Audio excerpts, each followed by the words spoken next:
নমস্কাৰ বন্ধুসকল, এটা নতুন ভিডিঅ'লৈ আপোনালোকক পুনৰবাৰ স্বাগতম জনাইছোঁ মোৰ চেনেললৈ। আশা কৰিছোঁ আপোনালোকে ভিডিঅ'টো শেষলৈকে চাব। আজি কথা পাতিম টিম ইণ্ডিয়া আৰু নিউজিলেণ্ডৰ মাজত হৈ থকা যি তিনিখনীয়া এদিনীয়া শৃংখলাৰ প্ৰথম দুখন খেল সমাপ্ত হৈ গ'ল। প্ৰথমখন খেলত পৰাজয়ৰ পিছত ভবা হৈছিল টিম ইণ্ডিয়াই কামবেক কৰি শৃংখলাটোত সমতা স্থাপন কৰিব, দ্বিতীয়খন খেলত জয় হয়। কিন্তু ঠিক তেনেহ'লে আজি অনুষ্ঠিত হৈ যোৱা দ্বিতীয়খন খেলত টিম ইণ্ডিয়াই 22 ৰানৰ ব্যৱধানত পৰাজয় বৰণ কৰিবলৈ বাধ্য হ'ল নিউজিলেণ্ডৰ বিপক্ষে। টিম ইণ্ডিয়াৰ কেপ্টেইন বিৰাট কোহলীয়ে টছত জয়লাভ কৰি খেলখনত ফিল্ডিং কৰাৰ সিদ্ধান্ত লয় আৰু ফিল্ডিং কৰাৰ সিদ্ধান্তটো এনেকুৱা লাগিছিল যে নিউজিলেণ্ডে প্ৰথম বেটিং কৰিবলৈ অহা অৱস্থাত তেওঁলোকে খুব এটা সুন্দৰ আৰম্ভণি দিলে। দলক 141 ৰানত এটা উইকেট হেৰুৱাই আছিল নিউজিলেণ্ডে। তাৰপিছতে ভাৰতৰ যি স্পিন আৰু পেচৰ যি কম্বিনেশ্যন মিলাই পেলাই ভাল বলিং এটা কৰিলে। তাৰ ফলত নিউজিলেণ্ডে 197ত 8টাকৈ উইকেট হেৰুৱাই পেলাই হলধকত পৰিছিলে নিউজিলেণ্ড দলটো। আৰু তেনেকুৱাত ভবা হৈছিল যে 220 ৰান বা 210 ৰানৰ টিম ইণ্ডিয়াই নিউজিলেণ্ডক বান্ধি ৰাখিব পাৰিব। কিন্তু ঠিক তেনেহ'লে 99 উইকেটৰ যুটিত নিউজিলেণ্ডে এটা যথেষ্ট ভাল সন্মানজনক স্ক'ৰলৈ লৈ গ'ল আৰু নিজৰ স্ক'ৰ নিৰ্ধাৰিত 50 অভাৰত 273 ৰান কৰিবলৈ সক্ষম হয় নিউজিলেণ্ড দলটো। নিউজিলেণ্ডৰ হৈ 99 উইকেট যদি 76 ৰানৰ এটা সুন্দৰ পাৰ্টনাৰশ্বিপ কৰে। তাত থাকে ৰছ টেইলৰ অৰ্ধশতকীয় ইনিংছ এটা আৰু এজন আজি নতুনকৈ খেলিছিলে তেওঁলোকৰ জেমছন বুলি, সেইজনো যথেষ্ট ভাল প্ৰদৰ্শন কৰে। কিন্তু তেওঁ এজন বলাৰ ৰূপেহে আজি দললৈ আহিছিলে, কিন্তু তেওঁ বেটিঙতো ভাল প্ৰদৰ্শন কৰি নিউজিলেণ্ডক এটা ভাল স্ক'ৰলৈ লৈ গ'ল। টিম ইণ্ডিয়াক 274 এটা টাৰ্গেট দিবলৈ সক্ষম হ'ল নিউজিলেণ্ড দলটোৱে।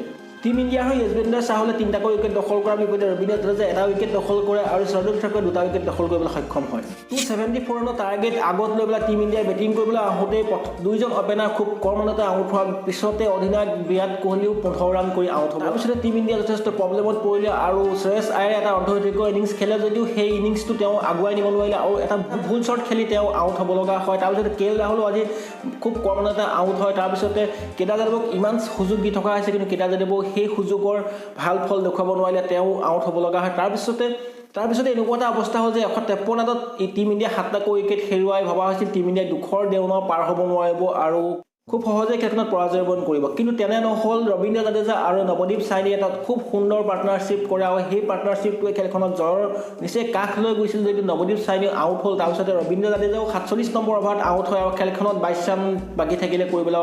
টিম ইণ্ডিয়া 22 ৰানৰ ব্যৱধানত খেলখনত পৰাজয় বৰণ কৰিব লগা হয়।